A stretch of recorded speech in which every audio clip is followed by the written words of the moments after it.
प्रभु मेरा बल है इस जीवन का, गाता हूँ मैं मेरा प्यारा प्रभु मेरा बल है इस जीवन का, गाता हूँ मैं जग में सबसे वो शरण मेरा, वही भरोसा मेरा, सबसे वो शरण मेरा, वही भरोसा मेरा। हालेलुया तुझे गाऊंगा जीवन के सफर में सदा, मेरा इंतजार है मुझे उस दिन का जिस दिन होंगे जुदा, इंतजार है मुझे उस दिन का जिस दिन होंगे जुदा। हालेलुया स्तुति गाऊंगा जीवन के सफर में सदा, इंतजार है मुझे उस दिन का जिस दिन होंगे जुदा, इंतजार है मुझे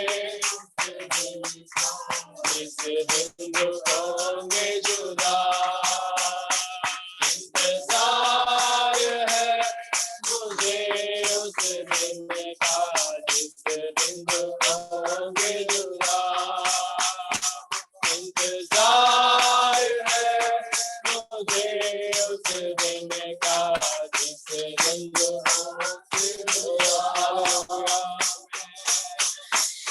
धन्यवाद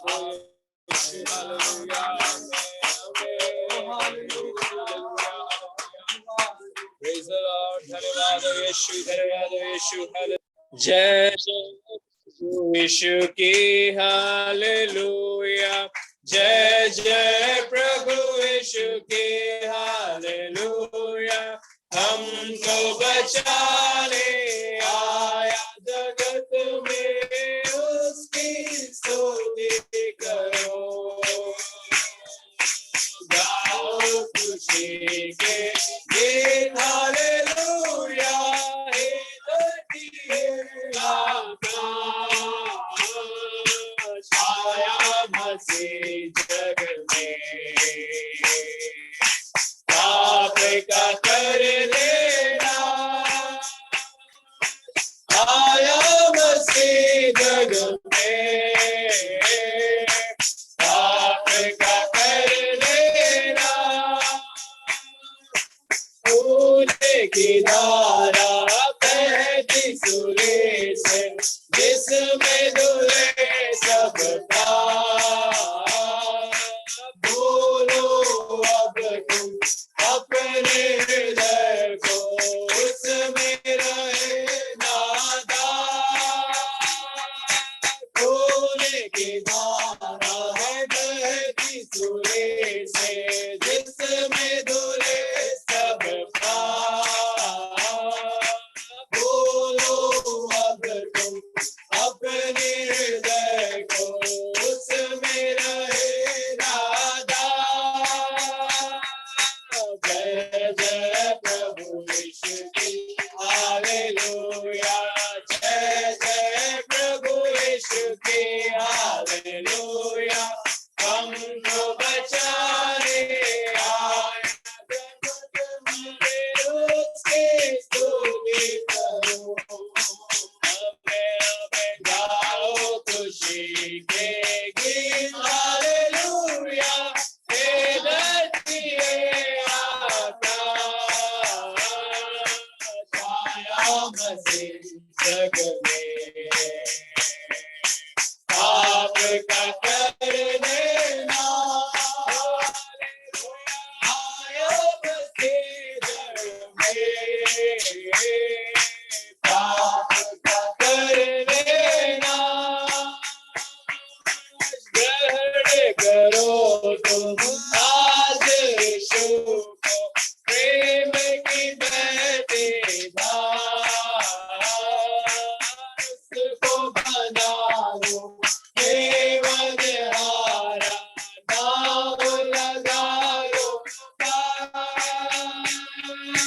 ग्रहण करो तुम आज यीशु को प्रेम की बहती धार उसको बना लो केवल हारा नाम लगा लो जय जय प्रभु यीशु की हालेलुया जय जय प्रभु यीशु की हालेलुया हमको बचाने आया जगत में उसकी स्तुति करो गाओ खुशी के गीत हालेलुया हे धरती है आकाश आया मसीह जग में पाप का कर लेना आया मसीह जग में पाप का कर लेना बस आगा मेरा प्रभु ले जाएगा आशा मेरी अब तो यही है चलो तुम मेरे साथ वापस आका मेरा प्रभु ले जाएगा आशा मेरी अब तो यही है चलो तुम मेरे साथ जय जय प्रभु जय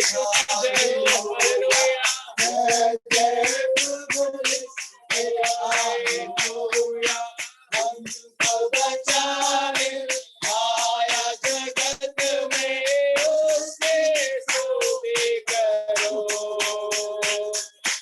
गाओ खुशी के गीत हालेलुया धरती है आकाश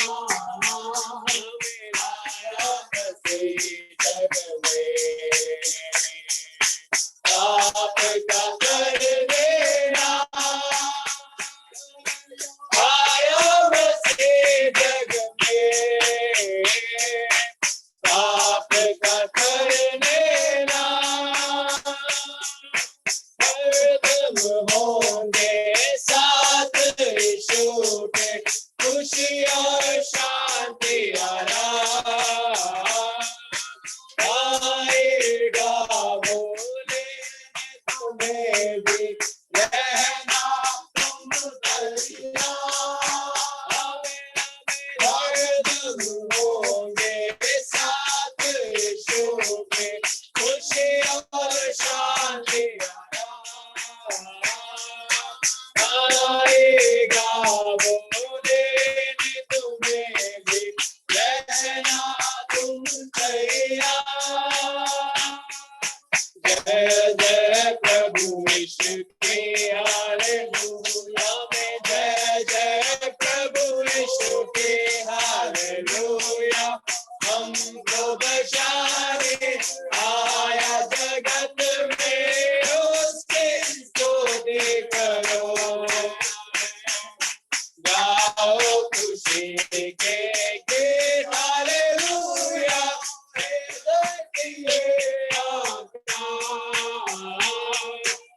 आया मसीह जग में हमें पाप का कर देना आया मसीह जग में पाप का कर देना वापस आका मेरा प्रभु जी ले जाएगा साथ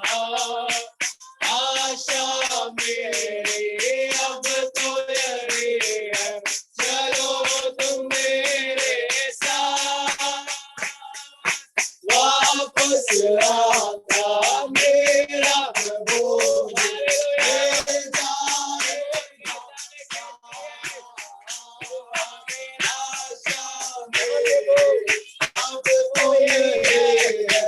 चलो तुम मेरे साथ जय जय प्रभु यीशु की हालेलुया जय जय प्रभु यीशु की हालेलुया हमको बचाने आया जगत में उससे स्तुति करो गाओ खुशी के गीत हालेलुया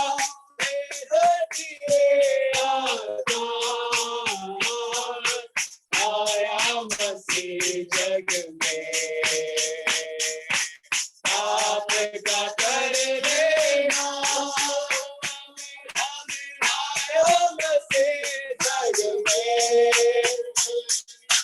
आप का कर देना आया मसीह जग में आप का कर देना आया मसीह जग में आप का कर देना आया मसीह जग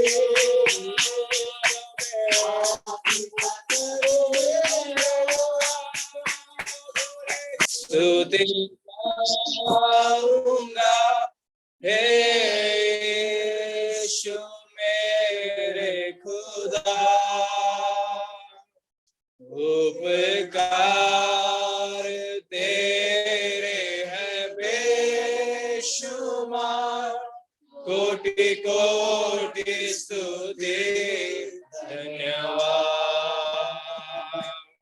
धन्यवाद के साथ स्तुति गाऊंगा हे यीशु मेरे खुदा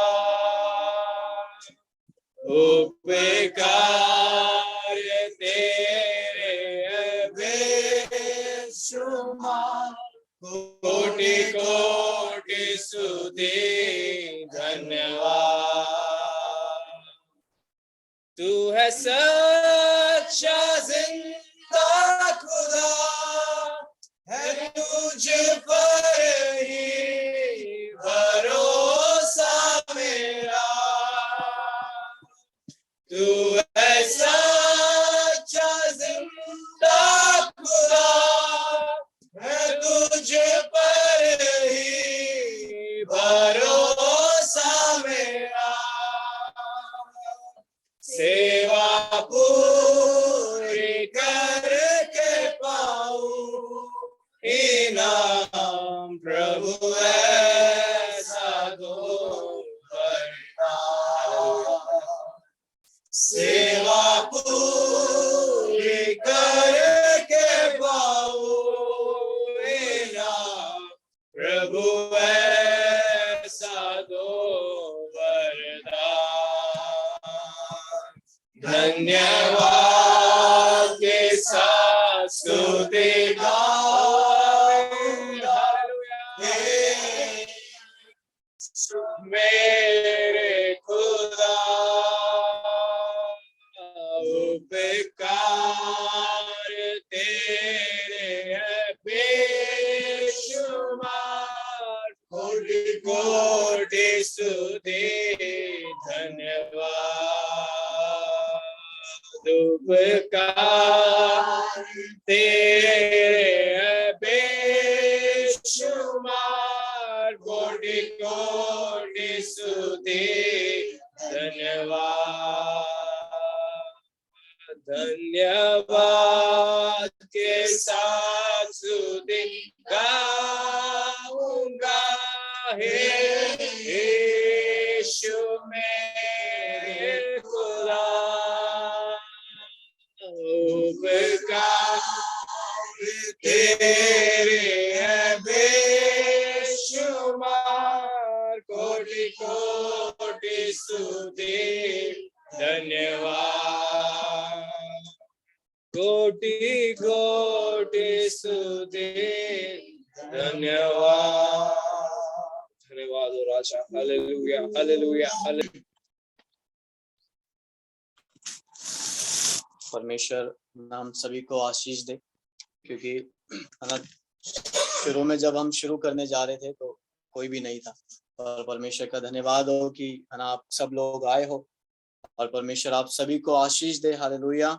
आगे का जो समय है प्रभु के वचन के साथ हम बिताएंगे, तो आगे प्रभु के दास हमारे बीच में वचन से बताएंगे। हालेलुया। और हम प्रार्थना के साथ बैठे, प्रभु बीते तमाम सेशनों में हमसे बात करता आया है, और इस सेशन में भी प्रभु हमसे बात करें ना, और जो भी हमारे जीवन के लिए जरूरी है वो बातें प्रभु के दास के द्वारा हमारे जीवन तक पहुंचे।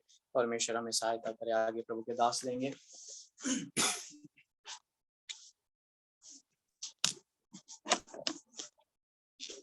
सभी को जय मसीह।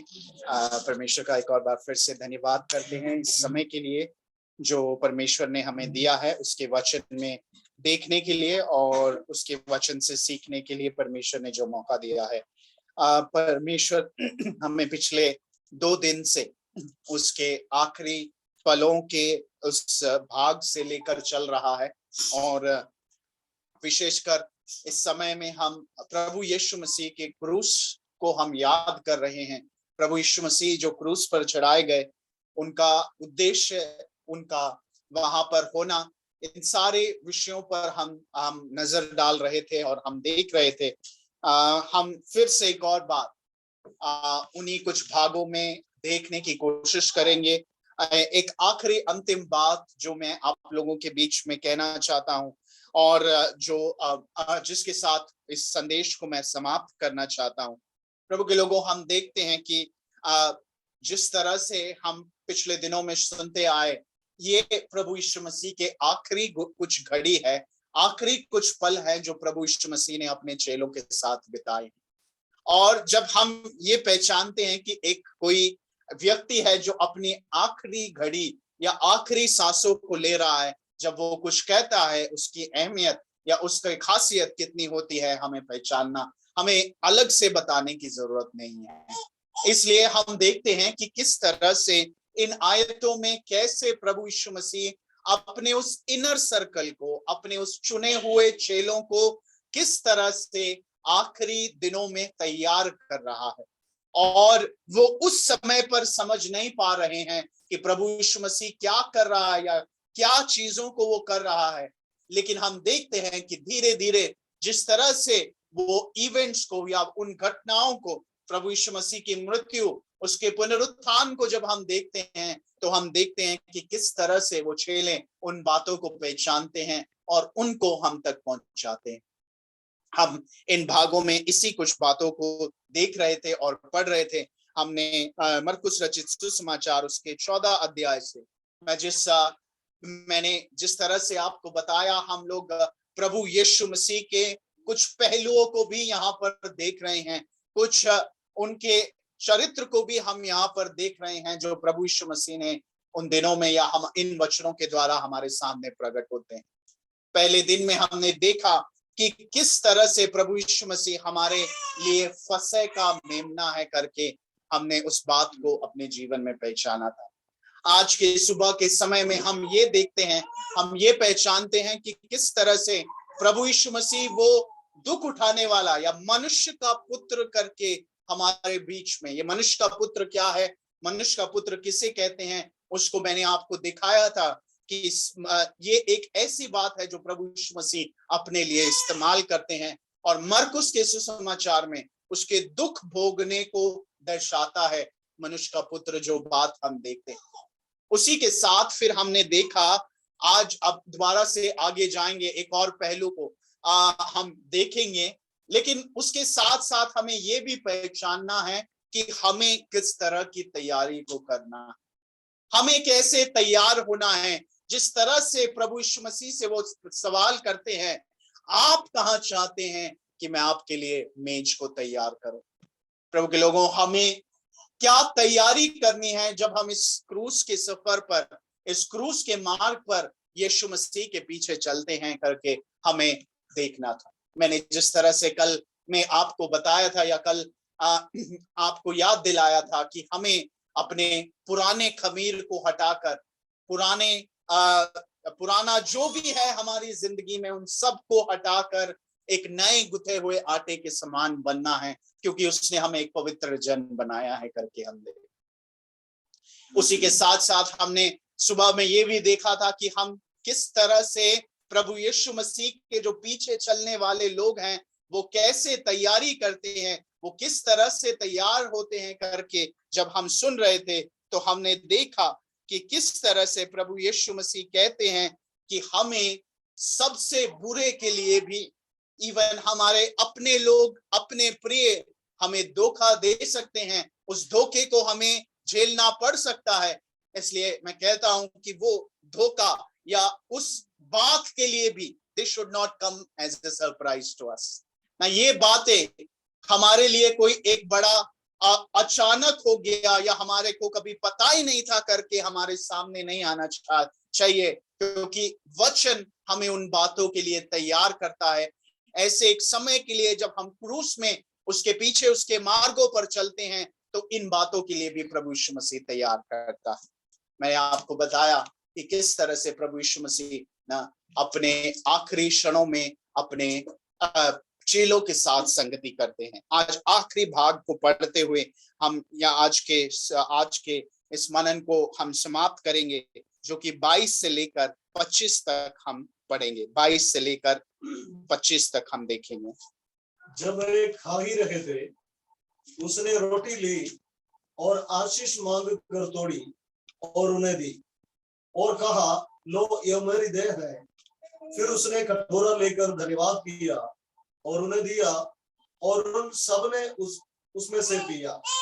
और उसने उनसे कहा, यह वाचा का मेरा वो लहू है जो बहुतों के लिए बहाया जाता है। मैं तुमसे सच कहता हूँ कि दाख का रस उस दिन तक फिर कभी ना पीऊंगा जब तक परमेश्वर के राज्य में नया ना पीऊं। तो यहाँ पर हम देखते हैं 14 अध्याय के 22 से लेकर 25 तक हमने पढ़ा। अब प्रभु यीशु मसीह उस जो वहां पर इकट्ठा होने का कारण है या उनके एक साथ आने का कारण है उसको पूरा करते हुए देखते हैं और उनके साथ रोटी तोड़ते हैं। जब पुराने नियम में लोग बैठते थे तो वो याद करते थे कि प्रभु ने उनके जीवन में या परमेश्वर ने उनको उनके जीवन में क्या किया, लेकिन यहाँ पर केवल प्रभु ने उनके जीवन में क्या किया करके प्रभु यीशु मसीह उनको नहीं बता रहे हैं, कुछ नई आज्ञाओं को या कुछ नई चीजों को उनके सामने रख रहे हैं, कुछ नई बातों को उनको समझाने के लिए दे रहे हैं। मैं कहता हूं कि ये संगति जब हम एक साथ मिलकर आते हैं वो कितना महत्व रखता है, हमें पहचानने की जरूरत है। वो कहता था कि जब वे खा ही रहे थे, इससे पहले हमने देखा कि वो खाने के वक्त जब वो टुकड़ा डुबाया था तो कह रहा था कि तुम में से एक मेरे को क्या देने वाला है, मेरे को पकड़वाने वाला है करके उसने कहा। लेकिन ऐसा नहीं है, उसकी वजह से उसके जीवन में कुछ ऐसा न कठोरता या कुछ बात को हम इस तरह से नहीं देखते हैं, वरन हमने यूहन्ना में पढ़ा कि जैसे वो प्रेम करता आया था वैसे ही उनसे प्रेम करता रहा करके हम देखते। यहाँ पर हम जब इस जगह पर आते हैं तो वो कहता है और ये भी याद दिलाते हैं कि उसके जो खुद के लोग हैं हमें बहुत कॉशियसली जीने की जरूरत है। जो करीबी लोग हैं, जो उसके साथ चलने वाले लोग हैं, जो उसके नजदीक रहने वाले लोग हैं, ऐसा कोई बात या ये नहीं है गारंटी जिसे कि मैं ये देखता हूं, मुझे पहचानने की जरूरत है कि जितना भी मैं नजदीक हूं उतना ज्यादा मुझे उस चेतावनी के साथ, उस सतर्कता के साथ, उस ध्यान के साथ प्रभु यीशु मसीह के साथ चलना है। यहूदा इस्करियोती जिस तरह से हम कहते हैं वो 12 में से एक था, उसके साथ थाली में हाथ डाला था और फिर उसके बाद ये भी लिखा हुआ है कि उसके साथ वो क्या करता था, खाता था करके लिखा हुआ। He was very close, वो बहुत नजदीक था। लेकिन इसका मतलब क्या है ना, प्रभु यीशु मसीह की नजदीकी में ना हमें पहचानना है कि हमें और भी सतर्क होना जरूरी है कि शैतान हमें कभी उसके प्रेम से, उसकी चीजों, उसके उस जीवन से कभी भी हमें अलग ना कर ले। इसलिए मैं कहता हूं, या इसलिए वचन हमें सिखाता है, हमें दिन प्रतिदिन उसके अनुग्रह पर निर्भर होना जरूरी है। हालेलुया, उसका अनुग्रह हमारे जीवन में होना बहुत जरूरी है। जब हम यहाँ पर आते हैं, या ये मुख्यतः हम प्रभु भोज के समय पर जब हम मेज पर आते हैं, कल भी हम इस सेवा को करेंगे। जब हम इकट्ठा होकर आएंगे तो प्रभु की मेज में शामिल होंगे। लेकिन ये एक ऐसी बात है जो ना चेलों ने कभी भूली नहीं। आप जानेंगे, देखेंगे, ये एक ऐसी घटना है कि चेले लोग अपने जीवन में कभी भूले नहीं कि उनके गुरु ने, उनके प्रभु ने आखिरी दिनों में उनके साथ क्या किया। रोटी तोड़ी और उन सबको खिलाया। प्रभु के लोगों, प्रभु कभी भी ना, अगर हम सोचते हैं या अगर हम समझते हैं कि प्रभु कभी बड़े ना, मेरे जैसा कोई आदमी होगा जो चीजों को मुश्किल ही करता होगा, लेकिन प्रभु बड़ी आसानी से अपने लोगों के बीच में हर एक बात को रखते हैं। उसने अगर कहा कि अगर तुम्हें याद रखना है, एक सिंपल तरीके से याद रखना, मैं सुनाऊंगा, मैं रोटी तोड़कर तुम्हें खिलाऊंगा। और जब जब हम देखते हैं कलीसिया के उस जिंदगी में, जब जब वो रोटी तोड़ते थे, जब जब वो संगति करते थे, तो वो प्रभु यीशु मसीह के उस बलिदान को याद करते थे करके हम देखते हैं। हालेलुया। जब जब एक वेरी सिंपल, उसने कुछ नहीं किया। ये रोटी तोड़ना या रोटी हम जब भी देखते हैं, एक बड़ा डिस्टेंस का कारण रहता है। ये जब भी रोटी तोड़ना हम देखते हैं, ये एक ना प्रभु यीशु मसीह जब भी अपने चेलों के साथ रोटी तोड़ते हैं, हम देखते हैं मरकुस के सुसमाचार में भी एक अविश्वास को हम देखते हैं। जब 6 अध्याय में प्रभु यीशु मसीह ने 5000 की भीड़ को इकट्ठा हुए, वो इकट्ठा हुए लोगों को प्रभु यीशु मसीह ने कहा कि इनको खाने के लिए कुछ देना। तो चेले आकर क्या कहते हैं? आप जानते हैं चेले आकर क्या कहते हैं? क्या हम 100 दिनार की रोटियां इन्हें खिलाएं? हाँ, क्या हम 100 दिनार की रोटियां मोल ले और इन्हें खिलाएं? और हम देखते हैं कि वहां पर प्रभु यीशु मसीह ने धन्यवाद करके रोटी को तोड़ा और सब लोगों ने क्या किया? खाया करके हम देखते हैं। उसके बाद भी हम कई बार देखते हैं उन जगहों पर जब उसने रोटी तोड़ा उनके बीच में।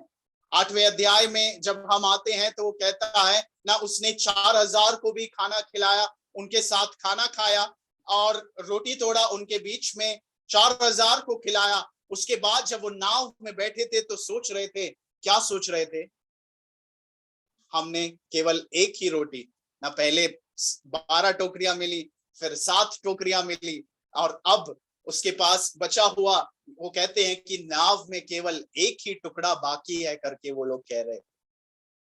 जब मैं उस भाग में आपको एक बार ले जाना चाहता हूं और एक क्षण उस बात को मैं आप लोगों को दिखाना चाहता हूं। जब हम 8वें अध्याय, मरकुस रचित सुसमाचार, उसके 8वें अध्याय में आते हैं।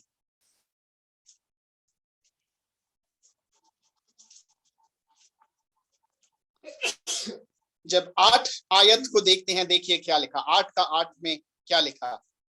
वे खाकर तृप्त हो गए और चेलों ने शेष टुकड़ों के 60 टोकरे भरकर उठाए। हाँ, और लोग 4000 के लगभग थे। तब उसने उनको विदा किया और वह तुरंत अपने चेलों के साथ नाव पर चढ़कर दलमनूता प्रदेश को चला गया। 14 आयत 14, 8 का।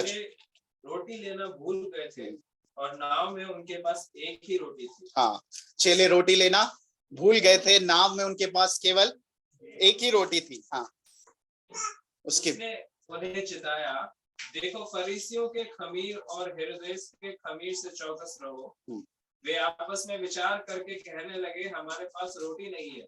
यह जानकर यीशु ने उनसे कहा, तुम क्यों आपस में यह विचार कर रहे हो कि हमारे पास रोटी नहीं? ओके, जब हम 17 से लेकर एक्चुअली 21 तक पढ़ते हैं एक सवालों की 8वें अध्याय के 17 से लेकर 21 तक पढ़ते हैं तो एक सवालों की झड़ी को हम देखते हैं।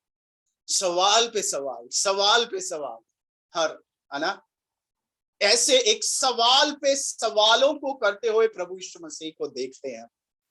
अब वो चिंता कर रहे थे। हमेशा हमारी चिंता क्या रहती है प्रभु के लोगों? रोटी कहां से आएगी? हम हमेशा सोचते हैं कि ये रोटी कैसे कमाएंगे। प्रभु यीशु मसीह हमारे जीवन की रोटी साथ में उस नाव में होते हुए भी हम पूछते हैं कई बार कि रोटी कहां से लाएंगे, हमारा गुजारा कैसे होगा, या हम कैसे आगे बढ़ेंगे। हम रोज इस बात की चिंता करने वाले लोग। उसके बाद प्रभु यीशु मसीह ने एक जड़ सवाल दर सवाल 17 आयत से जवाब देखते हैं। वो कहता है, यह जानकर यीशु ने, तुम क्यों आपस में यह विचार कर रहे हो कि हमारे पास रोटी नहीं? क्या अब तक नहीं जानते और नहीं समझते? क्या तुम्हारा मन कठोर हो गया है? क्या आंखें रहते हुए भी नहीं देखते? क्या कान रहते हुए भी नहीं सुनते? और क्या तुम्हें स्मरण नहीं कि जब मैंने 5,000 के लिए 5 रोटियां तोड़ी थी तो तुमने टुकड़ों की कितनी टोकरियां भरकर उठाई? उन्होंने उससे कहा 12 टोकरियां। और जब वह 4,000 के लिए 7 रोटियां थी तो तुमने टुकड़ों से भरे हुए कितने टोकरों को उठाए? उन्होंने उससे कहा 7 टोकरे। उसने उनसे कहा, क्या तुम अब तक नहीं समझते? देखा, कितने सारे सवाल एक साथ कोई पूछ ले तो हम वैसे ही बौखला जाएंगे। लेकिन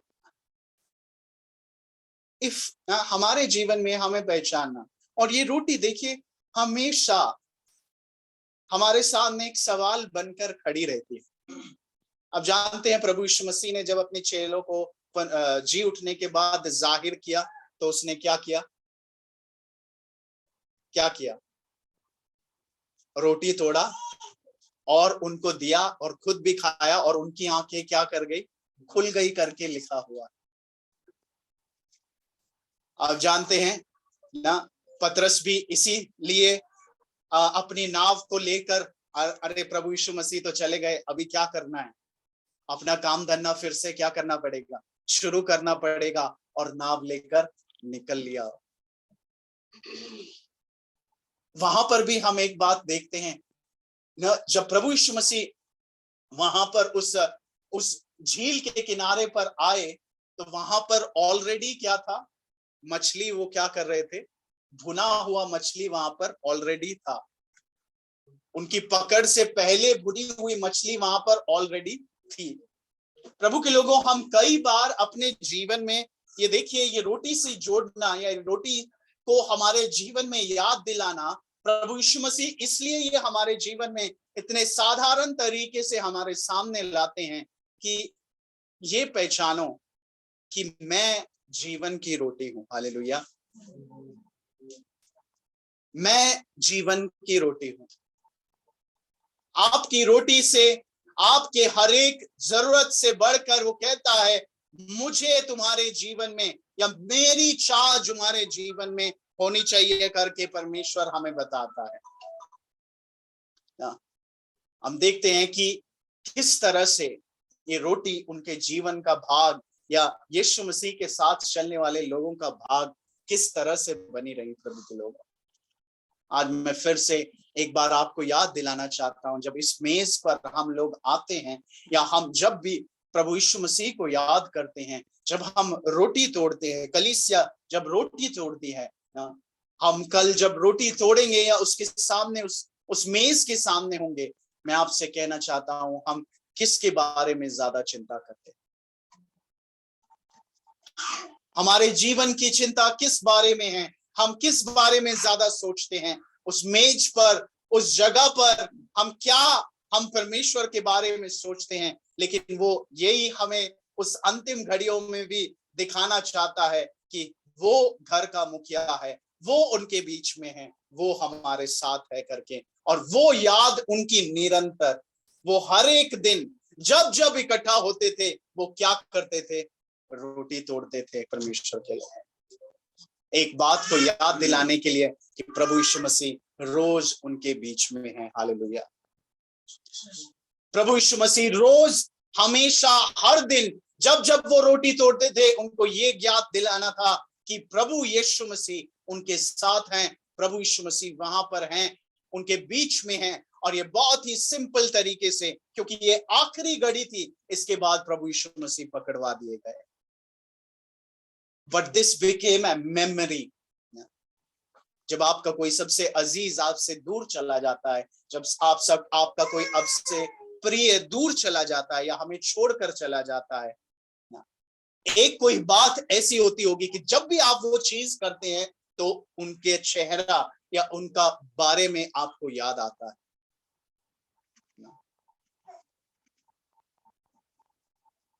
हम हमेशा उस बात को याद करते हैं, हम उस पहलू को याद करते हैं, उस घड़ी को याद करते हैं जो उसने, प्रभु के लोगों, ये रोटी तोड़ना हमेशा प्रभु यीशु मसीह की मौजूदगी को, प्रभु यीशु मसीह हमारे साथ है, हमारे बीच में है, उसको दर्शाने के लिए प्रभु यीशु मसीह ने यह आखिरी कार्य उनके बीच में किया था। हालेलुया।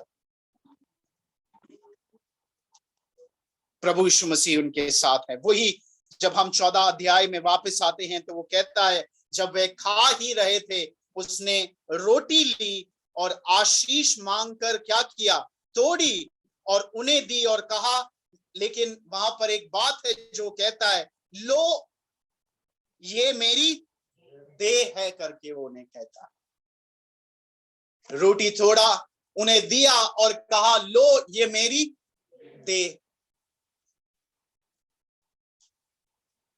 जो यहाँ पर बात इस्तेमाल हुई है, वो कहता है कि ये ना केवल शरीर के बारे में नहीं, जो ये शब्द दे यहाँ पर इस्तेमाल हुआ है, या जो शब्द को हम देखते हैं, वो पूरे एक व्यक्ति को दर्शाता है। केवल उसके शरीर को नहीं, केवल उसके कुछ भाग को नहीं, शारीरिक भाग को नहीं। वो कहता है, ये मेरी देह है कि मैं खुद को तुम्हारे लिए क्या करता हूं, दे देता हूं करके वो कहता है। मैं खुद को, लो ये मेरी क्या है, देह, जो तुम्हारे लिए क्या करा है, जो दिया गया है तुम्हारे लिए, वो दे, ये शरीर तुम्हारे लिए दिया गया है, ये प्रायश्चित तुम्हारे लिए किया गया है, मेरी देह में, तो मेरी देह को तुम्हारे लिए दिया गया है करके प्रभु यीशु मसीह इस बात के द्वारा हमें समझाना चाहते हैं।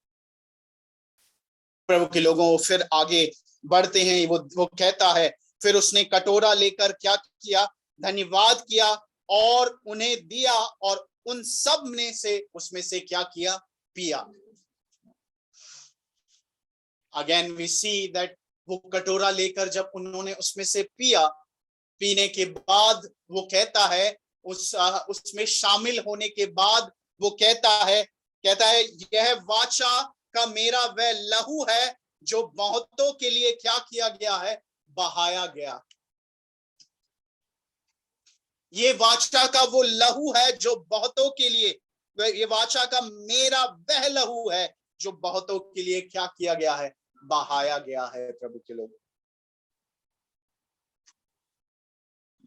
जब हम उस मेज में भागी होते हैं तो हम ये याद करते हैं, मैंने जिस तरह से बताया ना, परमेश्वर ने एक वाचा, ये लहू क्या दर्शाता है, ये लहू किसको हमारे सामने रखता है या क्या बात को हमारे सामने रखता है। अगर हम देखते हैं तो हम ये देखते हैं कि पुराने नियम में भी एक वाचा जो बांधी गई थी परमेश्वर के लोगों के साथ, वो लहू के द्वारा ही बांधी गई थी।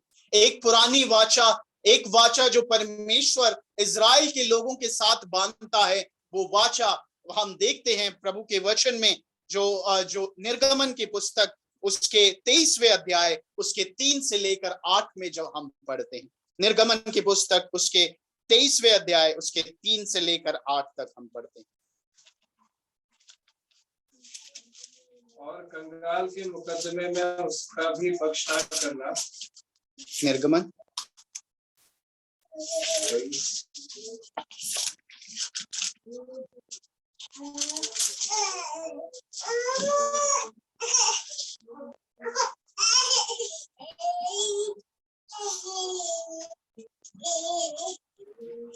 chapter 24.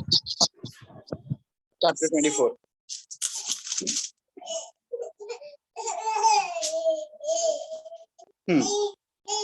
मूसा ने लोगों के पास जाकर यहोवा की सब बातें और सब नियम सुना दिए। तब सब लोग एक स्वर में बोल उठे, जितनी बातें यहोवा ने कही है उन सब बातों को हम मानेंगे। तब मूसा ने यहोवा के सब वचन लिख दिए और बड़े सवेरे उठकर पर्वत के नीचे एक वेदी और इस्राएल के 12 गोत्रों के अनुसार 12 खंभे भी बनवाए। तब उसने कई इस्राएली जवानों को भेजा, जिन्होंने यहोवा के लिए होम बलि और बेलों के मेल बलि चढ़ाए। और मूसा ने आधा लहू लेकर कटोरों में रखा और आधा वेदी पर छिड़क दिया। तब वाचा की पुस्तक को लेकर लोगों को पढ़कर सुनाया। उसे सुनकर उन्होंने कहा, जो कुछ यहोवा ने कहा है उस सब को हम करेंगे और उसकी आज्ञा मानेंगे। तब मूसा ने लहू लेकर लोगों पर छिड़क दिया और उनसे कहा, देखो यह उस वाचा का लहू है जिसे यहोवा ने इन सब वचनों पर तुम्हारे साथ बांधी है। देखो यहाँ पर हम 8वीं आयत में देखते हैं, देखो यह उस वाचा का लहू है जिसे यहोवा ने इन सब वचनों पर तुम्हारे साथ बांधी है करके वहां पर कहता है। जो सबसे पहली वाचा परमेश्वर अपने लोगों के साथ बांधता है, जो संधि अपने लोगों के साथ करता है, हम देखते हैं ये पहली वाचा में उसमें किस तरह से वो लहू छिड़क कर वो वाचा को बांधा गया, वो रिश्ते को बनाया गया कर हम इस जगह पर देखते हैं। नियम की पुस्तक उन्हें दी गई और हम ये बिल्कुल अच्छी तरह से जानते हैं कि वहां पर बंधुआई से या दासत्व से उन्हें छुड़ाकर एक नए देश में उनको ले जाने के लिए, और वहां पर उस नए देश में नए जो नियम है वो सारी बातों को उन्हें बताकर वहां पर एक वाचा को उनके साथ स्थापित करता है। प्रभु उनके साथ एक वाचा में आता है, एक संबंध में आता है।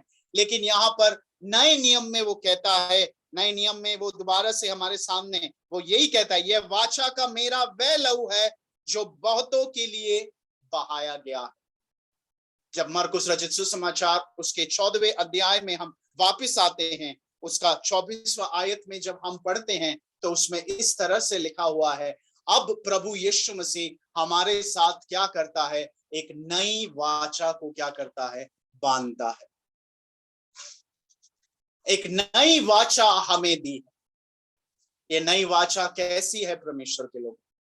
ये नई वाचा को किस तरह से वो खुद, अब इसके बाद जानवरों की बलि नहीं है, इसके बाद और कोई बलि नहीं होगी। प्रभु यीशु मसीह का लहू जब बहाया गया, अब एक व्यक्ति के प्रायश्चित के लिए बहुतों के या जानवरों के लहू की जरूरत नहीं, एक कुर्बानी दी गई है जो हम सब के छुटकारे के लिए है प्रभु के लोग। उसके बाद से हम देखते हैं, प्रभु यीशु मसीह के समय के बाद से हम देखते हैं फिर जानवरों का वध होना पूरी तरह से बंद हो गया था। उसके बाद आप सोचिए, अगर आपको हर एक साल एक मेढ़ा या एक कोई भी जानवर लेकर हर रोज चर्च में आना पड़ता और उसको कटवाना पड़ता, हर रोज उसको लेकर आकर ना, हर साल या कई बार 3 साल में और 1 साल में एक बार एक बलि पाप के लिए, दोष के लिए। आप अगर आप पुराने नियम में पढ़ते हैं, दोष बलि, पाप बलि ना, ये सारे बलिदानों के लिए प्रभु ने एक प्रायश्चित किया, परमेश्वर ने एक प्रायश्चित किया, उसने अपना मेमना, उसने प्रभु यीशु मसीह को हमारे लिए दे दिया। हालेलुया। उसने अपने लहू को, वो कहता है नई वाचा है, ये उसके लहू में नई वाचा है और ये प्रभु यीशु मसीह के बहाए हुए लहू से बांधी गई एक वाचा। ये उसने हमारे साथ बांधी है ना। वो बात को जब हम पढ़ते हैं और इस बात को जब हम याद करते हैं, वो कहता है ये लहू में मेरे नई ना, ये मेरी ये वाचा का मेरा वह लहू है जो बहुतों के लिए बहाया गया प्रभु ने इस जगह में। और यहाँ पर हम देखते हैं यिर्मयाह कहता है ये नई वाचा ना पत्थर की पट्टियों पर नहीं, वरन किस पर लिखा है? पत्थर की पट्टियों पर नहीं, कहाँ लिखा है? हृदय रूपी पट्टियों पर लिखा गया है परमेश्वर के लोग। ये नई वाचा जो परमेश्वर हमारे साथ बांधता है, इसके लिए, इसीलिए पौलुस इसके लिए काफी लड़ाई भी करता है। जब नए नियम में वो कहते हैं नहीं नहीं, तुम्हें ये सारे काम को भी करना पड़ेगा, ये सारी चीजों को, केवल विश्वास करना काफी नहीं है, उसके साथ तुम्हें ना ये बातें भी जोड़नी पड़ेगी, तभी तुम्हारा उद्धार होगा। तो पौलुस आकर कहता है हेलो, रुक जाओ। कहता है कि ना अब शरीर का खतना नहीं, या शरीर का नहीं, वरन हमने जो किया है वो ना, वो हमारे जीवन से, हमारे प्रभु यीशु मसीह जो हमारे जीवन में करता है, वो शरीर रूपी नहीं, हमारे हृदयों की पट्टी पर लिखता है, हमारे हृदयों में, हमारे आत्मा में वो कार्य करता है करके वहां पर कहा गया। जब हम इन बातों को पढ़ते हैं, एंड दिस रिमाइंड्स ऑफ, ना वो क्या कहता है, ये ना मैं यहाँ पर ये बात को कहना चाहता हूं, जब भी हम इस मेज पर आते हैं, पौलुस हमें याद दिलाता है, पहला कुरिन्थियों की पत्री उसके 11वें अध्याय में जब हम आते हैं, इस बात को दोहराया गया है। पहला कुरिन्थियों की पत्री उसके 11वें अध्याय में वो कहता है, यही बातों को दोहराता है, उसके 23 से लेकर 25, पहला कुरिन्थियों की पत्री उसका 11 अध्याय उसके 23 से लेकर 25 तक हम देखिए क्या पढ़ते हैं। क्योंकि यह बात मुझे प्रभु से पहुंची और मैंने तुम्हें भी पहुंचा दी कि प्रभु यीशु ने जिस रात वह पकड़वाया गया रोटी ली और धन्यवाद करके उसे तोड़ी और कहा, यह मेरी देह है जो तुम्हारे लिए है, मेरे स्मरण के लिए यही किया करो। इसी रीति से उसने बियारी के पीछे कटोरा भी लिया और कहा, यह कटोरा मेरे लहू में नई वाचा है, जब कभी पियो तो मेरे स्मरण के लिए यही किया करो। यहाँ पर वो कहता है ना, एक चीज जो हम हर रोज करते हैं, एक बात जो कलीसिया को दी गई, एक संस्कार जो कलीसिया को दिया गया, वो यही बात को याद दिलाने के लिए कि वो बात क्या है, वो चीज क्या है प्रभु के लोगों। जब हम उसका 26 आयत 11 का 26 पढ़ते हैं तो उसमें इस तरह से लिखा हुआ है, क्योंकि जब कभी तुम यह रोटी खाते और इस कटोरे में से पीते हो तो प्रभु की मृत्यु को जब तक वो ना आए क्या करते हो, प्रचार करते हो। हालेलुया। अब यहाँ पर जब हम इस मेज में, हम इस मृत्यु को, या जब हम प्रभु यीशु मसीह के सामने उस मेज में सामने आते हैं, उस भागीदारी में शामिल होते हैं, तो हम क्या करते हैं प्रभु के लोगों, हम उसकी मृत्यु को क्या करते हैं, याद करते हैं करके। वो आखिरी पलों को हम याद करते हैं, वो आखिरी क्षणों को हम याद करते हैं, और ये हमारे लिए एक बहुत महत्वपूर्ण बात है जिसे हमें समझना जरूरी है प्रभु के लोग। क्योंकि जब कुरिन्थ की कलीसिया में भी हम देखते हैं, जब वो लोग इकट्ठा हो रहे थे, इकट्ठे आ रहे थे, हम देखते हैं उनके बीच में क्या था ना, वो प्रभु की मेज को इतना अहमियत नहीं दे रहे थे, या प्रभु के मेज में वो ठीक तरह से, वहां पर लिखा है कि कोई कुछ ज्यादा खा के एकदम पियक्कड़ हो जाता था, या कई बार मदहोश हो जाता था, और कोई भूखा रह जाता था। वो सही रीति से इसमें शामिल नहीं हो रहे थे करके हम कुरिन्थियों की पत्री में पढ़ते। इसलिए पौलुस उन्हें याद दिलाता है ना, कई बार वो ये भी सोच रहे थे इस मेज में शामिल होने का मतलब है कोई मैजिकल पावर है ना, कि अब हमें इस मेज में शामिल होने की वजह से मेरे जीवन में कुछ नहीं होगा, या मैं मतलब सबसे ऊपर हो गया हूं, मैं सबसे परे हो गया हूं करके कई बार लोग सोचने लगे इस मेज में जब वो आते थे। इसलिए क्या होता था ना, वो इस दौरान जब हम पढ़ते हैं तो वो अनुचित रीति, अनवर्दी मैनर को हम यहाँ पर देखते हैं कि जब वो लोग मेज में आते थे, अनुचित रीति से प्रभु की मेज में शामिल हो रहे हैं करके हम देखते हैं। वहां पर वो हमें याद दिलाना चाहता है, जब भी हम इस मेज में भाग लेते हैं प्रभु के लोगों, और अंत में वो यही बात को हमारे सामने रखता है कि हम याद करें, हम पहचाने, और इस बात को कभी भी हल्के में ना लें, जो सैक्रिफाइस, जो बलिदान, जो मृत्यु उसने हमारे लिए ली है। हम उस बात को कभी भी हल्के में ना लें प्रभु, हम उसको गंभीरता से, हम उसकी देह को कभी भी कम ना आके, जो बलिदान उसने हमारे लिए किया है उसको कभी भी कम ना आके, उसको उसी पवित्रता के साथ, उस रीति के साथ, उसके उस मृत्यु को याद करते हुए हमें लेना बहुत जरूरी है परमेश्वर के लोग। क्योंकि वो कहता है जब कभी भी तुम अनुचित रीति से इसमें खाते हो और पीते हो, अपने ऊपर क्या करते हो, दंड लाते हो करके। दंड क्या है ना, वो क्या बात हो रही थी कुरिन्थियों की पत्री के 11 अध्याय में, वो क्या कर रहे थे, हम देखते हैं कि वो एक दूसरे, जो ना इसमें जो संगति होती है, जो एक दूसरे का ख्याल रखना होता है, जिसके लिए प्रभु यीशु मसीह ने सबको एक किया है, वो एकता को वहां पर पहचाना नहीं जा रहा था, जिसकी वजह से वहां पर पौलुस उन्हें एक और बार फिर से याद दिलाता है कि इस मेज में शामिल होने का मतलब क्या है। वो कहता है कि ये मेज हमें प्रभु यीशु मसीह की मृत्यु को एक याद दिलाती है, प्रभु यीशु मसीह की मृत्यु को हमारे सामने रखती। लेकिन केवल ये नहीं ना, जब हम इस मेज में भागीदारी होते हैं ना, ये बात भी हमारे को पहचानना है कि ये केवल प्रभु यीशु मसीह की मृत्यु नहीं, बार बार हम इसमें क्यों भाग लेते हैं, बार बार हम इसमें क्यों शामिल होते हैं, वो हमें ये बताना चाहता है कि हम भी हर एक दिन उस मृत्यु को अपने जीवन में अपनाने की जरूरत है।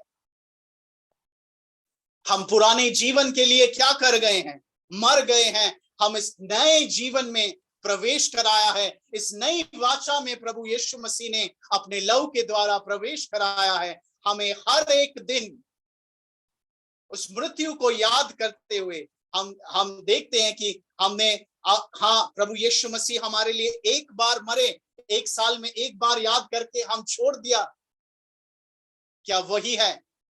लेकिन यहाँ पर हम देखते हैं प्रभु यीशु मसीह जब इस मृत्यु के बारे में बताते हैं या इस मृत्यु के बारे में कहते हैं, वो कहते हैं हर एक दिन जब जब तुम इकट्ठा होते हो तो क्या करो, इस रोटी में से खाए ना, इस कटोरे में से पीते हैं। तो हम क्या करते हैं, हर एक दिन हम याद दिलाते हैं कि हमारे छुटकारे के लिए प्रभु यीशु मसीह ने एक दाम चुकाया। हालेलुया।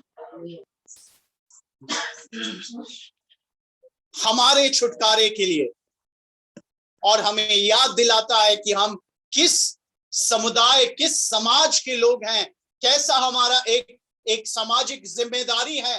क्या मसीह होने के नाते क्या मैं ऐसा कर सकता हूं जो कि कुरिन्थ की कलीसिया में कई बार नहीं हो पा रहा था। प्रभु ने जब हमें एक किया है, हमें किस बात के लिए, हम जब उसके मृत्यु के भागीदार होते हैं, हम किस बात के लिए, हम हर एक दिन उस पुराने जीवन के लिए हम मरें और नई वाचा के लिए हम फिर से अपने आप को क्या करें, हम उसके लिए तैयार करें। We have to die to ourselves every day। हर एक दिन प्रभु यीशु मसीह के उस मृत्यु में भागीदारी हमको भी निभाना है प्रभु के लोग। हालेलुया। उस मृत्यु की भागीदारी हमको भी निभाना। इसलिए वो 25वें आयत में जब हम देखते हैं, 25वें आयत में जब हम आते हैं, वो कहता है मैं तुमसे सच कहता हूं कि दाख का रस उस दिन तक फिर ना कभी पीऊंगा जब तक परमेश्वर के राज्य में नया ना पीऊं करके वो कहता है।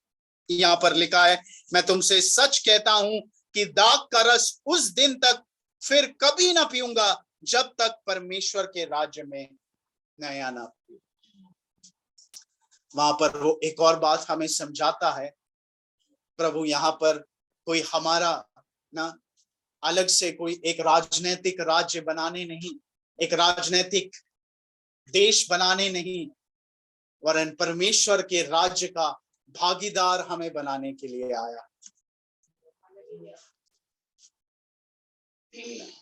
जब तक, और ना वो कहता है ये केवल इस ना, हमें एक और बार फिर से ये देखना पड़ेगा, ये परमेश्वर का राज्य ऐसा राज्य है जो इस लोक में खत्म नहीं होता है। वो कहता है जब तक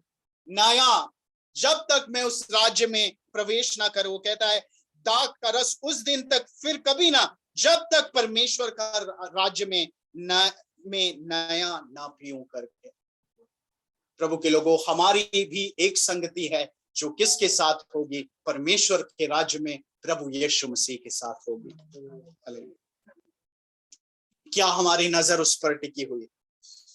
क्या हम इस पृथ्वी के ही केवल जीने वाले बन गए हैं? क्या इस जगह के ही हम जीने वाले बन गए हैं? क्या हम परमेश्वर के राज्य में उस यीशु के साथ संगति करने के लिए, क्या उस राज्य में भागीदारी निभाने के लिए क्या हमने अपने आप को तैयार किया है?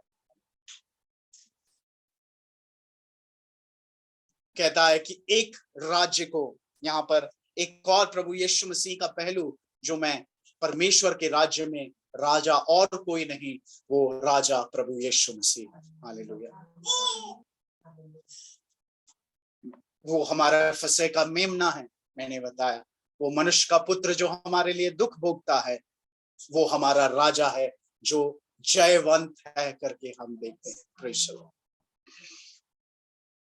उसने बुराई पर, उसने पाप पर, उसने मृत्यु पर जय पाई है और वो इस नए राज्य का राजा है करके हम पहचानते हैं। हालेलुया।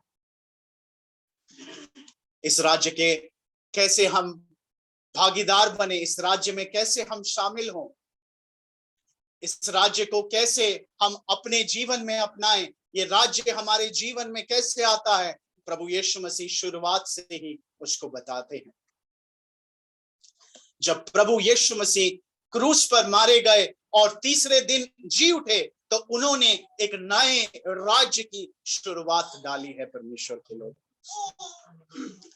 जब वो क्रूस पर मारे गए, क्रूस पर और वो गाड़े गए और तीसरे दिन जी उठे, उन्होंने एक नए राज्य को यहाँ पर हमारे बीच में स्थापित किया है। इसलिए पौलुस कहता है परमेश्वर का राज्य खाना पीना नहीं है करके। जब हम रोमियो की पत्री उसके 14 अध्याय में आते हैं, उसमें देखते हैं, वो हमें बताता है कि ये 14 का 17 और 18 जब हम पढ़ते हैं तो उसमें इस तरह से लिखा हुआ है, परमेश्वर का राज्य खाना पीना नहीं परंतु धर्म और मेल मिलाप और वह आनंद है जो पवित्र आत्मा से होता है। हालेलुया। क्योंकि परमेश्वर का राज्य खाना पीना नहीं परंतु धर्म और मेल मिलाप और वह आनंद है जो पवित्र आत्मा से होता है। जो कोई इस रीति से मसीह की सेवा करता है वह परमेश्वर को भाता है और मनुष्यों में ग्रहण योग्य ठहरता है। हालेलुया। जो कोई इस रीति से,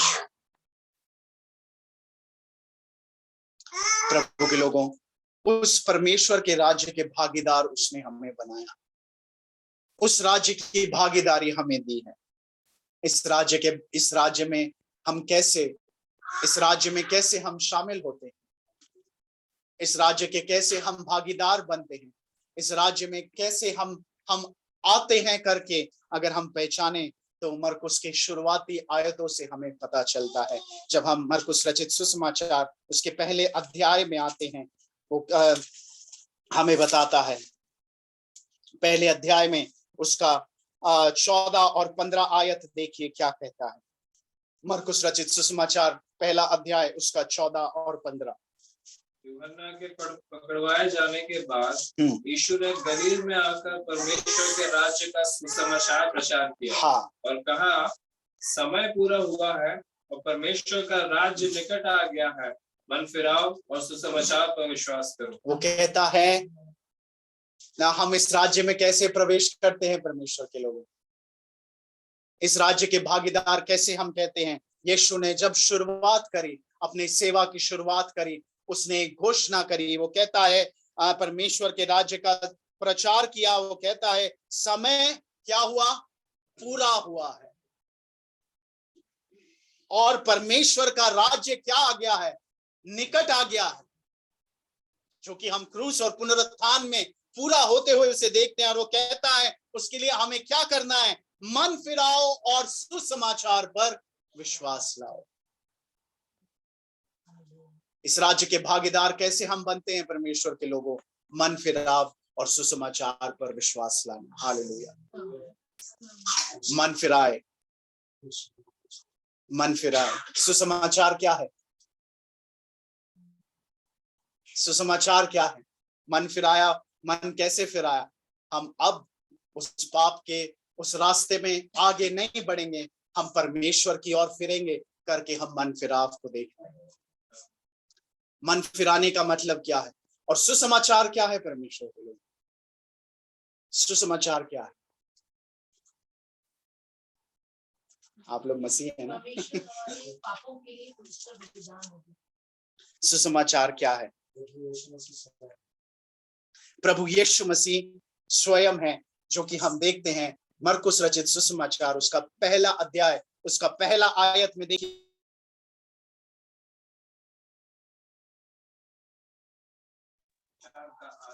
क्या परमेश्वर के पुत्र यीशु मसीह के सुसमाचार का आरंभ। सुसमाचार क्या है? हाँ, सुसमाचार क्या है परमेश्वर के लोग? वो कहता है ना, परमेश्वर के पुत्र यीशु मसीह के सुसमाचार का आरंभ। That Jesus is the Son of God. प्रभु यीशु मसीह ही परमेश्वर के पुत्र है करके हमें ये सुसमाचार मिला। सुसमाचार और कुछ नहीं, प्रभु यीशु मसीह राजा हुआ है। ये पुराने नियम से हम देखते हैं, वो कहता है मैं खुद अपने लोगों के बीच में आऊंगा। सुसमाचार वो कहता है कि मैं अपने लोगों के बीच में राज्य करूंगा। जब हम यूहन्ना रचित सुसमाचार उसके 21वें अध्याय में भी आते हैं तो देखिए हम क्या देखते हैं। उसका 20वें अध्याय का 31 वचन जब हम पढ़ते हैं, यूहन्ना रचित सुसमाचार उसके 20 अध्याय का 31वां वचन में इस तरह से लिखता है। वो कहता है परंतु यीशु ने और भी बहुत से चिन्ह चेलों के सामने दिखाए, इस पुस्तक में नहीं लिखे गए हैं, परंतु ये इसलिए लिखे गए कि तुम विश्वास करो कि यीशु ही परमेश्वर का पुत्र मसीह है और विश्वास करके उसके नाम से जीवन पाओ। हालेलुया।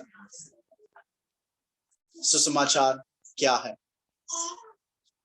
यीशु ही परमेश्वर का पुत्र है। यीशु मसीह ही सुसमाचार। हम इस राज्य के भागीदार कैसे बनते हैं परमेश्वर के लोग? प्रभु यीशु मसीह ने प्रचार किया, परमेश्वर का राज्य निकट आ गया है, इसलिए मन फिराओ और सुसमाचार पर विश्वास करो। हालेलुया। मन फिराओ और सुसमाचार पर विश्वास करो। सुसमाचार और कुछ नहीं, यीशु मसीह परमेश्वर के पुत्र ही हमारे लिए वो गुड न्यूज है, वो सुसमाचार है। और हमने अभी देखा ये गुड न्यूज क्या है कि उसने ना, वो कहता है कि उसने अपने आप को हमारे लिए दे दिया है। He has given himself. उसने अपने आप को हमारे लिए दे दिया। परमेश्वर का पुत्र, इस राज्य के वारिस, इस राज्य के अधिकारी हम जब बनते हैं, इस राज्य में हमें ये क्रूस और पुनरुत्थान के द्वारा ये राज्य की नींव, ये राज्य की शुरुआत प्रभु यीशु मसीह ने डाली।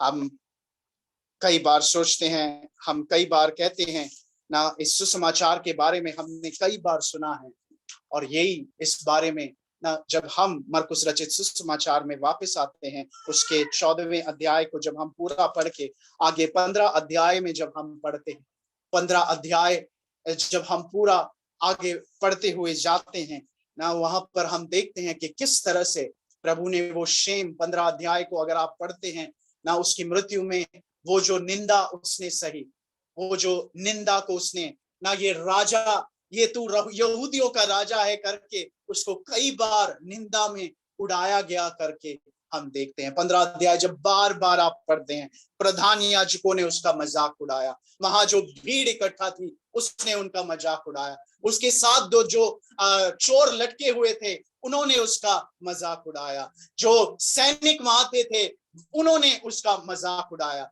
जो पिलातुस वहां पर था उसने उसका मजाक उड़ाया। ये सारे मजाक उड़ाने के, निंदा करने की बातों को हम इस 15वें अध्याय में बार बार हमारे सामने उसको जाहिर किया जाता है।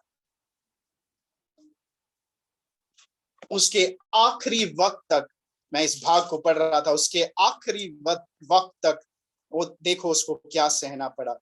जब हम इस क्रूस की मृत्यु के बारे में जब हम पढ़ते हैं तो उसका 34 से अगर हम पढ़ते हैं तो देखिए, अब 15वें अध्याय का 34 से जब हम आगे पढ़ते हैं। तीसरे पहर यीशु ने बड़े शब्द से पुकार कर कहा, एलोई एलोई लमा शबक्तनी, जिसका अर्थ यह है, हे मेरे परमेश्वर, तूने मुझे क्यों छोड़ दिया। जो पास खड़े थे उनमें से कुछ ने यह सुनकर कहा, देखो वह एलिया को पुकारता है। और एक ने दौड़कर स्पंज को सिरके में डुबोया और सरकंडे पर रखकर उसे चुसाया और कहा, ठहर जाओ, देखो एलिया इसे उतारने के लिए आता है कि नहीं। वहां पर भी उसकी निंदा अभी तक, to the last point of his death, उसके मृत्यु के अंतिम समय तक हम देखते हैं एलिया इसको बचाने आता है या नहीं, उसके उस निंदा को। इसलिए मैं कहता हूं कि जब सुसमाचार के लिखने वाले प्रभु यीशु मसीह की मृत्यु को और उसके कष्ट भोगने को जब वो बताते हैं, उसके मैंने आपको थोड़ा सा एक चित्र बताया था कि क्रूस पर क्या क्या होता है या क्रूस की मृत्यु कैसी होती है। लेकिन किसी भी सुसमाचार के प्रचार करने वाले ने, किसी सुसमाचार के लिखने वाले ने उस बात को कि वो क्रूस की मृत्यु कितनी घिनौनी थी, उसको ना बताते हुए वो क्रूस, जो निंदा उसने उस क्रूस पर सही, उसको हमारे सामने रखता है। उसके फिजिकल पेन को हमारे सामने सुसमाचार के लिखने वाले नहीं लिखते हैं, उसके फिजिकल पेन को हमें नहीं बताते हैं, वरन जो निंदा और शेम, क्योंकि उससे भी पाप जो हमारे जीवन में निंदा और तिरस्कार लेकर आता है, जो बातें, जो निंदा हमारे जीवन में लेकर आता है, वो इस फिजिकल पेन से कई ज्यादा बढ़कर है परमेश्वर। लेकिन उसी के बीच में एक आवाज को आप सुनते हैं जो कि उसका 39 आयत में है, 15:39 को जब हम पढ़ते हैं, 15 का 39 आयत में देखिए क्या लिखा है। जो सूबेदार उसके सामने खड़ा था, जब उसे यूं चिल्लाकर प्राण छोड़ते हुए देखा, तो उसने कहा, सचमुच यह मनुष्य परमेश्वर का पुत्र था। हालेलुया। यहाँ पर वो कहता है, जो सूबेदार उसके सामने खड़ा था, जब उसे यूं चिल्लाकर, यहाँ तक अभी जितने भी लोगों को आपने देखा वो प्रभु यीशु मसीह की निंदा कर रहे थे। इसमें उसके खुद के लोग भी शामिल हैं, खुद की कौम के लोग भी शामिल हैं और दूसरे अन्य जातीय लोग भी शामिल हैं। लेकिन वहीं पर उस बीच में एक आवाज को आप सुनते हैं, ये सूबेदार की आवाज। देखिए क्या कहता है, वो कहता है, जब उसने उसको प्राण छोड़ते हुए देखा तो उसने कहा, सचमुच यह मनुष्य क्या है, परमेश्वर का पुत्र है। हालेलुया। सचमुच ये मनुष्य कौन है, परमेश्वर का पुत्र। पहले मार्कुस पहला अध्याय पहला आयत कैसे शुरू किया गया, परमेश्वर का पुत्र यीशु मसीह का सुसमाचार, और आखिरी में क्या पहचान हमें मिलती है, सचमुच ये मनुष्य परमेश्वर का पुत्र। उस क्रूस पर ये पहचान और कहीं नहीं देखते। पूरे मरकुस के सुसमाचार में यीशु मसीह को 2 जगह पर परमेश्वर का पुत्र बोला गया, एक पहली आयत में और एक इस आयत में। उसके बीच में हम कहीं पर भी उसके परमेश्वर के पुत्र के इस टाइटल को या इस बात को हम नहीं पहचानते हैं, नहीं देखते हैं। पूरे सुसमाचार में इसको नहीं देखते हैं। ये हमें क्या बताने की कोशिश कर रहा है, या इसमें हमें क्या बताता है, कैसे हम प्रभु यीशु मसीह को पहचानते हैं, कैसे हम जानते हैं प्रभु यीशु मसीह परमेश्वर का पुत्र है। हम कहेंगे जब उसने चमत्कार किए तो वो क्या है, परमेश्वर का पुत्र है। जब उसने बड़े चंगाइयां की तो हम कहेंगे वो परमेश्वर का पुत्र है। जब सेना को उस आदमी में से निकाला जिसमें दुष्ट आत्माएं भरी हुई थी, तब हम कहेंगे कई बार कि वो परमेश्वर का पुत्र है। लेकिन मरकुस के सुसमाचार में वो हमें ये याद दिलाना चाहता है, परमेश्वर का पुत्र कब है, जब वो क्रूस पर लटका हुआ है, तब वो परमेश्वर का पुत्र है, परमेश्वर के लोग। इसलिए जो भी लोग हमें चंगाई, छुटकारा ये देंगे वो देंगे आकर, वो सुसमाचार पूरा सुसमाचार नहीं है। क्योंकि क्रूस पर ही हम प्रभु यीशु मसीह की पहचान को पूरा होते हुए देखते हैं। It is at the cross only that we recognize Jesus Christ. क्रूस पर ही, इसलिए वो दुष्ट आत्माओं को भी रोकता है, अभी नहीं हुआ है समय, अभी नहीं हुआ है समय। इसलिए अपने चेलों को रोकता है, अभी समय नहीं हुआ है। तू ही मसीहा है करके जब वो लोग पहचानते हैं, कहते हैं अभी समय नहीं हुआ है।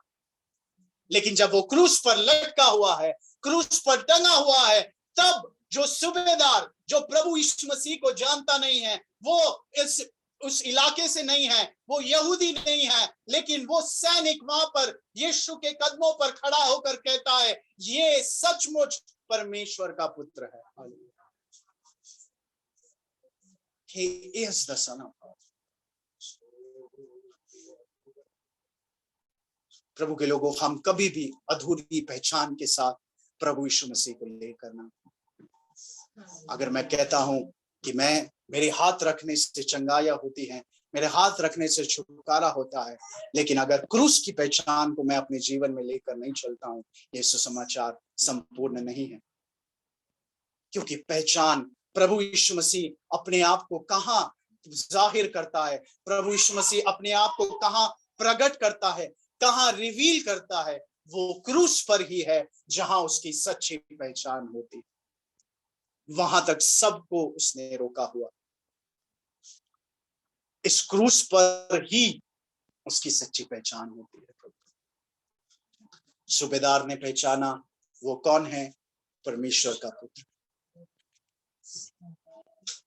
प्रभु के लोगों, हम ये पिछले 2-3 दिन से प्रभु यीशु मसीह की पहचान को हम अपने जीवन में अपनाते हुए, उसी के साथ साथ ना हम उसकी पहचान को अपने जीवन में, उसका महत्व हमारे जीवन में क्या है, जब वो हमारा राजा है, जब वो हमारा प्रभु है, जब वो हमारे जीवन पे प्रभुता करता है, तो इसका मतलब क्या है प्रभु के लोग? जब वो राजा है तो इसका मतलब क्या है प्रभु?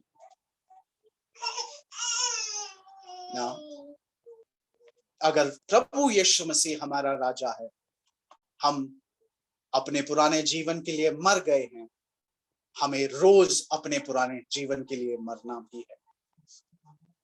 Every day we die on that cross. हर एक दिन। हम कई बार बोलते हैं कि मन फिराव एक बार है, मैं कहता हूं मन फिराव हमें रोज अपने जीवन में करना बहुत जरूरी है।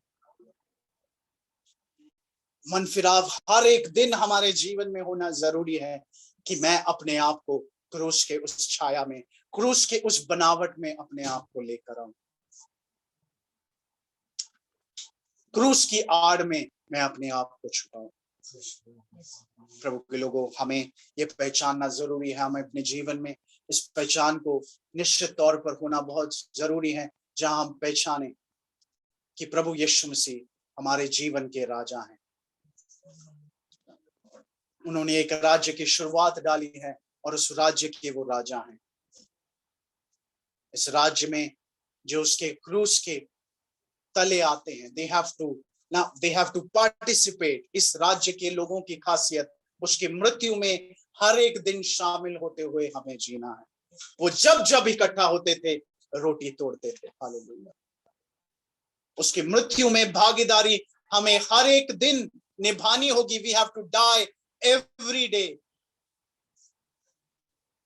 इसलिए गलातियों की पत्री में कहता है कि अब मैं जीवित नहीं वरन मसीह मुझ में जीवित है करके। अब मैं जीवित नहीं वरन मसीह मुझ में जीवित है। Hallelujah, praise the Lord, hallelujah. आइए हम परमेश्वर के सामने अपने आप को समर्पित करें, परमेश्वर के उस दिए हुए वचन के सामने, उस पहचान के सामने हम अपने आप को समर्पित करें। Hallelujah, hallelujah. प्रभु ने जो हमारे जीवन में कार्य किया, प्रेज़ द लॉर्ड, हालेलुया। प्रभु उन अंतिम क्षणों में जो हमारे को बातें बता कर गया, प्रेज़ द लॉर्ड, हालेलुया। हम पहले दिन से सुनते आ रहे थे, हम कैसे तैयारी करें प्रभु के लोगों।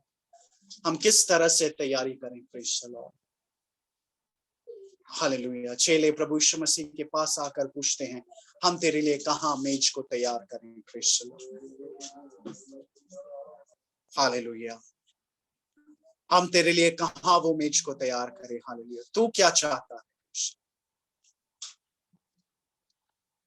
Just follow him. Hallelujah. Praise कि जो उसने कहा उसको मानते हुए, प्रेज़ द लॉर्ड, जो उसने हमारे जीवन में कहा है, हालेलुया, उसको करते हुए, क्योंकि वो फसह का मेमना, प्रेज़ द लॉर्ड, वो फसह का मेमना जो हमारे लिए बलिदान हुआ है, प्रेज़ द लॉर्ड, और उसमें हमारे लिए जो करने की बात है कि हमारे जीवन की हर एक उस खमीर को दूर करते हुए नया गुथा हुआ आटा हमें बनना है। पवित्रता के मार्ग में प्रभु कोई भी रुकावट, कोई भी बात ऐसी हमारे जीवन में ना हो जो खमीर को उत्पन्न करती है। प्रेज़ द लॉर्ड, प्रभु के लोगों, हमारे जीवनों में हमें पहचानना है। प्रेज़ द लॉर्ड, हालेलुया, वो मनुष्य का पुत्र, हालेलुया, वो मनुष्य का पुत्र और कुछ नहीं, उसके दुख भोगने को हमारे सामने रखता है। प्रेज़ द लॉर्ड, उसके दुख भोगने को हमारे सामने, और उसके दुख भोगने से ना हम भी तैयार रहें उसके दुख में सहभागिता निभाने के लिए, उस क्रूस के रास्ते पर चलने के लिए, प्रेज़ द लॉर्ड, उस क्रूस के रास्ते पर आगे बढ़ने के लिए, praise the Lord, hallelujah, praise the Lord, उसमें अपने आप को आगे बढ़ाने के लिए ना हर एक दिन हमारे जीवन में हमारे अपने लोग हमारा तिरस्कार कर सकते हैं। अपने लोग, हमने सुबह ये सवाल देखा था कि क्या हम अपेक्षा करते हैं जब हम प्रभु यीशु मसीह के पीछे चलते हैं? हम क्या अपेक्षा रखते हैं? मेरी अपेक्षा यही रहनी चाहिए कि मैं कुछ भी सहने के लिए तैयार हूं। मसीह ने जो मेरे लिए दाम चुकाया है, उस दाम से बढ़कर और कुछ नहीं। उसके लिए, जीवन के लिए अगर मुझे कुछ भी दाम चुकाना पड़े, उस दाम चुकाने के लिए मैं तैयार हूं। अंत में हमने देखा कि वो हमारा राजा है, हालेलुया, वो परमेश्वर का पुत्र है। उसने एक परमेश्वर के राज्य की शुरुआत डाली है उसके क्रूस में, हालेलुया, प्रेज़ द लॉर्ड, उसके पुनरुत्थान में उसने एक राज्य की नींव डाली है। उस राज्य के भागीदार हमें करने के लिए, उस राज्य में शामिल होने के लिए वो हमें पुकारता है। प्रेज़ द लॉर्ड, उस राज्य में शामिल होने के लिए एक ही बात जो हमारे सामने आती है, मन फिराओ और सुसमाचार पर विश्वास करो। लेकिन वो उनके बीच में रोटी तोड़ता और कहता है, ये मेरी देह है जो तुम्हारे लिए है। He has given himself completely to us. Hallelujah. उसने अपने आप को पूरी रीति से हमारे जीवन में, हमारे लिए अपने आप को पूर्ण रीति से हमको दे दिया है। ये लहू में नई वाचा है, उसने वो लहू बनाकर उस वाचा का भागीदार, उस नई वाचा का भागीदार हमें बनाया है। उस राज्य में आगे बढ़ने के लिए, उस राज्य के नागरिक होने के नाते, उस राज्य के लोग होने के नाते, we remember his death every day. उसकी मृत्यु को हम हर रोज प्रतिदिन याद करते हैं। प्रभु के लोगों, उसकी मृत्यु केवल एक समय पर याद करने वाली बात नहीं, वरन उसकी मृत्यु जब जब हम इकट्ठा होते हैं, उसकी मृत्यु को हम याद करते हैं। उसके बहाए हुए, उसके दिए हुए बलिदान को हम याद दिलाते हैं। वो बलिदान हमें क्या बोलता है, वो चीख चीख कर हमसे क्या कहता है? वो यही कहता है कि हम भी अपने पुराने जीवन के लिए मर गए हैं। That we have to die to our old self. हमें पुराने जीवन के लिए मरना है। हमें उस धार्मिकता के लिए, उस सच्चाई के लिए, प्रभु के राज्य के लिए, परमेश्वर के राज्य के लिए, उसकी सेवा के लिए हमें खड़े होना है। रोमियो की पत्री में पौलुस हमें याद दिलाता है, और बार बार ये हमारे कानों में चीख चीख कर ये आवाज हमारे को हर दिन हमें सतानी चाहिए कि क्योंकि परमेश्वर का राज्य खाना पीना नहीं है, परंतु धर्म और मेल मिलाप और वे आनंद है जो पवित्र आत्मा से होता है। Praise the Lord, hallelujah. वो कहता है जो कोई इस रीति से मसीह की सेवा करता है वह परमेश्वर को भाता है और मनुष्यों में ग्रहण योग्य ठहरता है। जो कोई इस रीति से मसीह की सेवा करता है,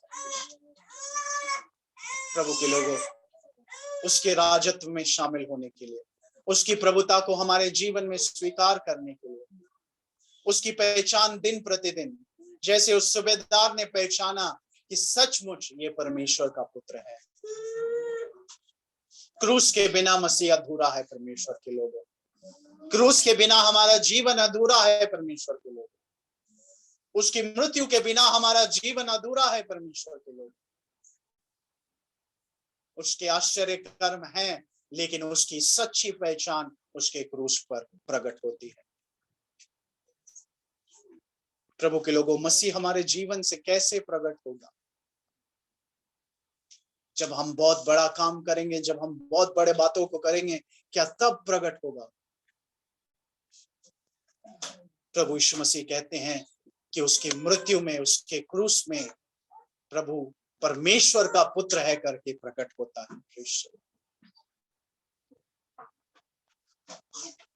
विद दैट, उसी के साथ हम जीवन पर्यंत, हम अपने जीवन में उसकी मृत्यु को अपने जीवन से आलिंगन करते हुए, उसकी मृत्यु को अपने जीवन में अपनाते हुए आगे बढ़ने के लिए हम सब लोगों से गुजारिश करते हैं। हालेलुया,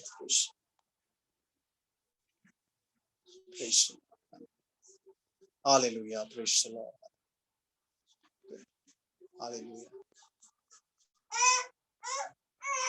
प्रभु के लोगों, हम अपने जीवनों को समर्पित करें। Praise the Lord, hallelujah, praise the Lord, hallelujah, hallelujah, hallelujah, hallelujah.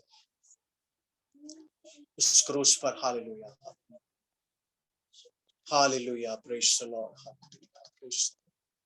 Hallelujah, praise the Lord, hallelujah. उस रास्ते पर हम अपने आप को चलाएं, प्रेज़ द लॉर्ड। उस मार्गों में हम अपने आप को तैयार करें। उस मृत्यु को हम अपने जीवन में दिन प्रतिदिन याद करते हुए, hallelujah, remember, hallelujah, what he has done. उसमें अनुचित रीति से नहीं, इसलिए वो कहता है कि मनुष्य अपने आप को जांच ले, वो किस तरह से इस मेज में भागी लेता है। इसलिए हमें अपने आप को जांचना है कि हम किस रीति से हम इसमें भागीदारी निभाते हैं। प्रभु के लोगों, हम अपने जीवनों को समर्पित करें। Hallelujah, praise the Lord, hallelujah, praise the Lord, hallelujah, praise the Lord, hallelujah, praise the Lord, hallelujah. क्रूस पर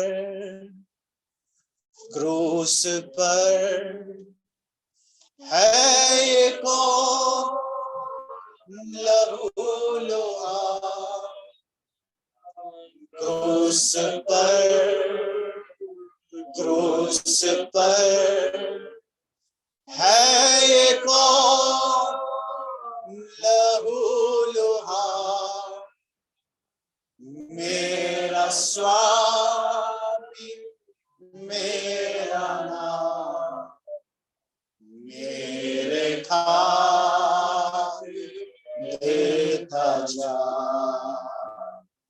मेरा स्वामी, मेरा नाम, मेरे खातिर देता जा। आए क्लेश जितने भी हानि हो,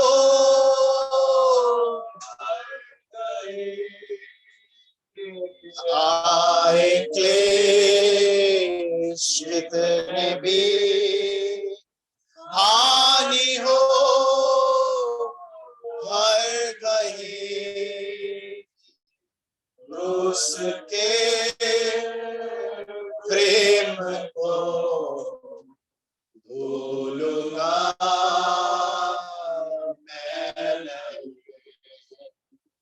क्रूस के प्रेम को भूलूंगा मैं नहीं। क्रूस पर है ये कौन लहू लुहार। क्रूस पर है ये कौन लहू लुहार। मेरा स्वामी मेरा नाम मेरे खातिर देखा जा। मेरा स्वामी मेरा नाम मेरे खातिर देखा जा। Praise the Lord, hallelujah। हम उसकी पहचान को, उसके उस तस्वीर को अपने सामने रखे जो उस क्रूस पर, हालेलुया, जो दाम उसने हमारे जीवनों के लिए चुकाया। हम अपने जीवन को उसके हवाले करें, प्रेज़ द लॉर्ड, उसके सामने समर्पित करें, प्रेज़ द लॉर्ड। परमेश्वर हमें उस क्रूस के मार्ग पर बिना पीछे मुड़े, बिना पीछे हटे आगे बढ़ने के लिए प्रभु हमें मदद करे, प्रेज़ द लॉर्ड, यीशु के नाम से आमीन।